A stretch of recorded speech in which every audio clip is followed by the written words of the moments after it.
بیاں گر کے شوق میرا نہیں، انداز بیاں گر کے شوق میرا نہیں، شاید کہ تیرے دل میں اتر جائے میری بات، شاید کہ تیرے دل میں اتر جائے میری بات۔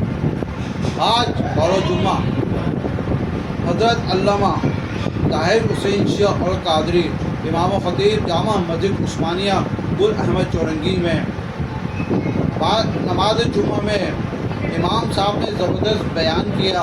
اس میں پاکستان اور بھارت کی جنگ کا جو آغاز ہو چکا ہے اس پر زبردست قسم کا انہوں نے بیان کیا، اور اس پر تمام نمازیوں نے زبردست قسم کے نعرے لگائے، پاک فوج کے نعرے لگائے، اور پاک فوج کو طرح سے خراج تحسین پیش کیا کہ جس جذبے اور قوت کے ساتھ پاکستانی فوج بڑھی ہوئی ہے اور پاکستان کے لیے کام کر رہی ہے۔ پاک فوج کے ساتھ تھے، جب جو بلوغ قسم کے نوجوان ہیں، اس سے کوئی تبدیلی نہیں آئے گی، اس سے کوئی حرف نہیں آئے گا۔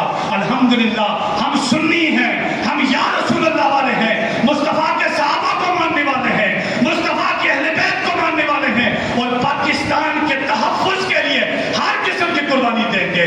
پاک فوج زندہ باد، پاکستان زندہ باد، اسلام زندہ باد، اسلام زندہ باد۔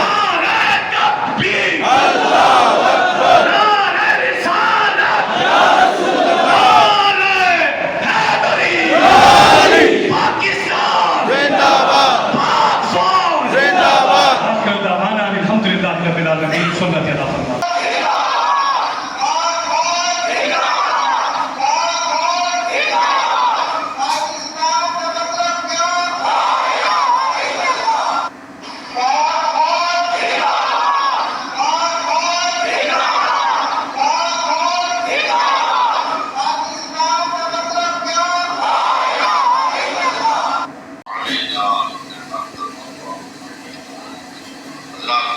آج ہمارے